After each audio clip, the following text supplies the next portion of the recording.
नमस्कार. मी सहाय्यक कृषी अधिकारी आपले सर्वांचे स्वागत करते. सध्या राज्यामध्ये सुधारित पीक विमा योजना लागू झालेली आहे आणि त्यामध्ये काही बदल झालेले आहेत. त्यावरच आपण चर्चा करणार आहोत. तर बघा, शेती ही पूर्णतः निसर्गावर अवलंबून आहे आणि निसर्गाचा लहरीपणा लक्षात घेता पीक विमा भरणे गरजेचे आहे. बघा, कधी-कधी पाऊस जास्त पडतो, कधी पडतच नाही, कधी गारपीट होते, त्याचबरोबर कीड आणि रोगाचे पण संकट येतात. तर अशा परिस्थितीत विमा लागू होणे आणि शेतकऱ्याचे जे आर्थिक स्थैर्य आहे ते अबाधित राखणे, त्याचबरोबर जे सुधारित तंत्रज्ञान आहे त्याला प्रोत्साहन देणे, हे या योजनेचे वैशिष्ट्ये आहे. जर सरासरीपेक्षा उत्पन्न कमी आले तर विमा आपल्याला लागू होतो. सध्या विमा भरणे चालू आहे आणि त्याची अंतिम मुदत ही 31 जुलै 2026 आहे. त्यापूर्वीच आपण आपल्या जवळचे जे आपले सरकारी केंद्र आहे म्हणजे CSC सेंटर, तिथे जाऊन आपण ऑनलाईन पद्धतीने अर्ज करायचा आहे. त्यासाठी फार्मर ID बंधनकारक आहे आणि ई-पीक पाहणीची नोंद करणे आवश्यक आहे. तसेच आपल्याला विमा प्रतिनिधी आणि बँकामार्फत पण विमा भरता येणार आहे. त्याचबरोबर आपण PMFBY या पोर्टलवर पण अर्ज करू शकतो.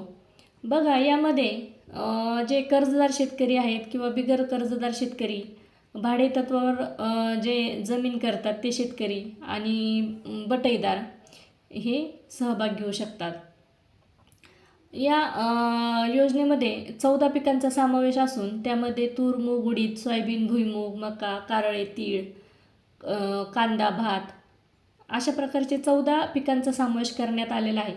आणि जे अन्नधान्य पिके आहेत किंवा तेलबिया पिके आहेत त्यांचा विमा हप्ता दर हा 2% असून जे व्यापारी पिके आहेत त्यांचा विमा हप्ता दर हा 5% आहे. त्यामध्ये महत्त्वाचे पिकं बघा, सोयाबीन. तर सोयाबीनला हेक्टरी 1250 रुपये आपल्याला भरावे लागणार आहे. त्यानंतर जे कापूस पीक आहे, कापूस पिकासाठी 975 रुपये हेक्टरी आपल्याला भरावे लागणार आहे. तसेच बाजरीसाठी 640 रुपये हेक्टरी भरावे लागणार आहे. त्याचबरोबर जे खरीप कांदा असतो, खरीप कांदासाठी 3600 रुपये हेक्टरी भरावे लागणार आहे. त्याचबरोबर भुईमुगासाठी 675 रुपये हेक्टरी भरावे लागणार आहे. उडदासाठी 540 आणि मुगासाठी 600 रुपये आणि तुरीसाठी 940 रुपये हेक्टरी भरावे लागणार आहे. तर आपण आजच विमा भरून घ्या. सगळ्यात महत्त्वाचं म्हणजे कोणीही बोगस विमा भरू नका.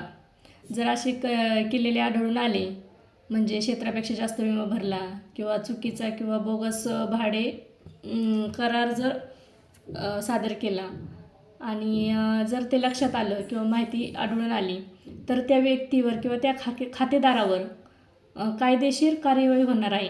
त्याच्यावर गुन्हा दाखल होणार आहे आणि त्याचे नाव काळ्या यादीत टाकले जाईल. त्याचबरोबर 5 वर्षापर्यंत कोणत्याही सरकारी योजनेचा लाभ त्या खातेदाराला मिळणार नाही. विमा भरल्यानंतर विम्याची पावती जपून ठेवा आणि ई-पीक पाहणीची नोंद शक्य तितके लवकर करून घ्या. जर काही अडचणी आल्या तर तालुका कृषी कार्यालय किंवा आपल्या गावातील सहाय्यक कृषी अधिकारी यांच्याशी संपर्क साधा.